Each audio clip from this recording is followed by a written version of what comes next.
This is the most important election of our lifetimes, not because I'm running, because what's at stake. The next president is going to determine not just the next 4 years, but what the next decade or more is going to look like, because there's such a stark, fundamental difference. And you here in Cincinnati can make all the difference, and all the difference in Ohio. I learned a long time ago, coming out to Ohio, that you win Ohio from Cincinnati north, head north. Well, you are the starting gate. We need to revive the spirit of bipartisanship in this country. I know that sounds bizarre in light of where we are. The spirit of being able to work with one another. When I say that, and I said that from the time I announced, I was told that maybe that was the way things used to work, Joe. You got a lot done before, Joe, but you can't do that anymore.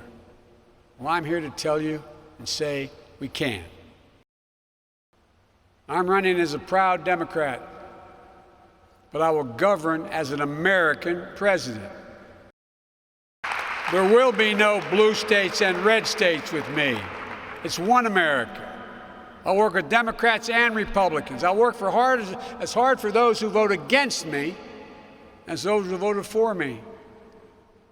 That's the job of a president. The duty to care for everybody. We can disagree on policy, but you can still care.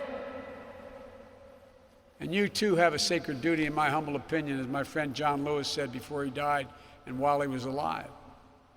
You have a sacred obligation to vote. It matters.